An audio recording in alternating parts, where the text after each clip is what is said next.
ऋषि राज कहने लगे मन में अति हर्षाए, तुम्हें महात्म देवी का मैंने दिया सुनाए। आदि भवानी का बड़ा है जग में प्रभाव, तुम भी मिलकर वैश्य से देवी के गुण गाओ। शरण में पड़ो तुम भी जगदम्बे की, करो श्रद्धा से भक्ति माँ अम्बे की। यह मोह ममता सारी मिटा देवेगी, सभी आस तुम्हारी पुजा देवेगी। तुझे ज्ञान भक्ति से भर देवेगी, तेरे काम पूरे यह कर देवेगी। सभी आसरे छोड़ गुण गाइयो, भवानी की ही शरण में आइयो। स्वर्ग मुक्ति भक्ति को पाओगे तुम, जो जगदम्बे को ही ध्याओगे तुम। चले राजा और वैश्य यह सुनकर सब उपदेश, आराधना करने लगे वन में सहे कलेश।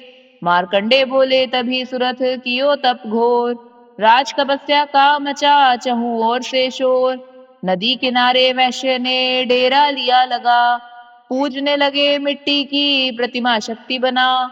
कुछ दिन खा फल फूल को किया तभी निराहार, पूजा करते ही दिए तीनों वर्ष गुजार। हवन कुंड में लहू को डाला काट शरीर, रहे शक्ति के ध्यान में होकर अति गंभीर। हुई चंडी प्रसन्न दर्शन दिखाया, महादुर्गा ने वचन मुंह से सुनाया। मैं प्रसन्न हूँ मांगो वरदान कोई, जो मांगोगे पाओगे तुम मुझसे सोई। कहा राजा ने मुझको तो राज चाहिए, मुझे अपना वही तख्त ताज चाहिए। मुझे जीतने कोई शत्रु ना पाए, कोई वैरी माँ मेरे सन्मुख ना आए। कहा वैश्य ने मुझको तो ज्ञान चाहिए, मुझे इस जन्म में ही कल्याण चाहिए। जगदम्बे बोली तभी राजन भोगोराज, कुछ दिन ठहर के पहनोगे अपना ही तुम ताज। सूर्य से लेकर जन्म स्वर्णिक होगा तब नाम, राज करोगे कल्प भर ए राजन सुखधाम। वैश्य तुम्हें मैं देती हूँ ज्ञान का वह भंडार, जिसके पाने से ही तुम होगे भव से पार। इतना कहकर भगवती हो गई अंतर ध्यान, दोनों भक्तों का किया दाती ने कल्याण।